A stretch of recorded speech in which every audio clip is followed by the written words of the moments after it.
What's up guys, it's your favorite QB coach. Welcome back to another video. In this video, we're actually going to be taking a look at my golf swing, taking a look at my right elbow and how it extends down at the bottom of the swing, and how some golf instructors will say that's a bad thing because you're going to hit the ball too high. However, I have dynamic loft numbers that are actually really low. So, without further ado, let's go do this thing. So welcome back to the channel, guys. If you guys are new to QB Golf Japan, we do a bunch of videos like this every single week. So what you gotta go do is hit that little red subscribe button, smash the like button, please leave me a comment. Let me know what you guys think about my golf swing and the topic of this video.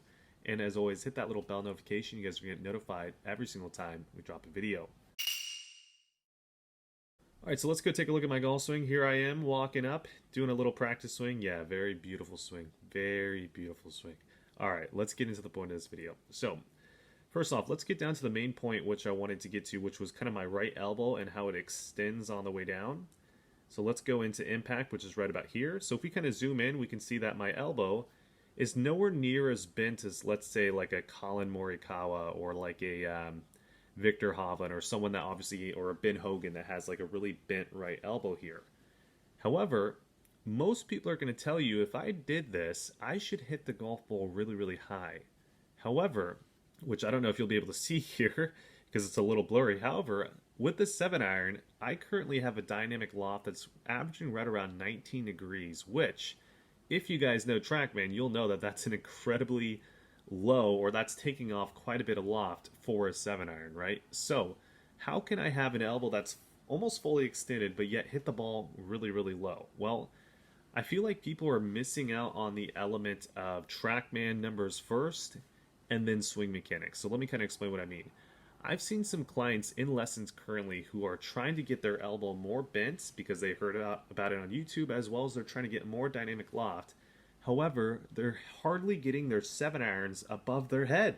They're hitting it so low, but they're trying to do all these swing mechanics that are going to get them to hit the ball even more low, right? So I think what you guys need to start with is you need to start with the basic fundamentals of Trackman numbers. If your dynamic loft is already pretty low for your swing speed, you don't need to add on elements in your golf swing that's going to hit the ball even lower, right? Keeping your elbow more bent, trying to get handled more first, that's going to get you to hit the ball much lower, right? You wouldn't need to do that. Now, obviously, if your dynamic loft is too high and you see that your elbow is pretty extended and you feel like you're like this with your lead wrist and extended, then that would be grounds for you would want to start implementing some things that would lower trajectory, right? Not getting so extended with the wrist, getting, if anything, more flexed, getting more elbow bent, getting a little lower to the ground. Those would all be ideas that I'd try to start implementing if I had a dynamic loft that was too high for my club head speed. How could I know if it's too high or too low? Well, you'd have to know Trackman, you'd have to know numbers. We do some great videos on this channel, as well as we also have some products that we're going to be developing here shortly, hopefully giving you guys some parameters here in the future. But for now, just understand you got to start out with Trackman first. It's so important. So, just to let you guys know, yes, is my elbow extended? Are some people going to say that that's a bad thing? They might. However, my dynamic loft is very low for a 7-iron. I'm actually hitting the ball very, very low. So, that being said, I do not need to worry about my elbow extending like it is right here. I think part of the reason why my elbow is extending this much is really having to do with my body style. I have very, very long legs, but a very short torso. So if I were to have to get down and actually bend my elbow, like a Ben Hogan, I would have to bend my knees much more. I'd have to get more front bend, which I'm already getting quite a bit of front bend. And then I could probably get my elbow to be very, very low down there at the ball. However, if I did that, I probably wouldn't get the golf ball above knee height. I'd be hitting it so low, right? So, because of my body type, I don't need to do that. So, just start thinking about some ideas around that.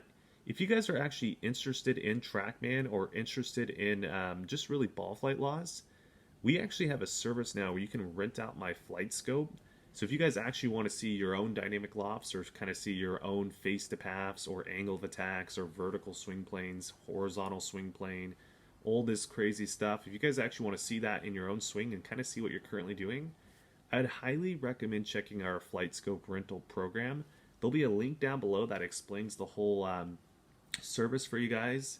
I think it's incredibly valuable. I think it's going to make your practices just that much better.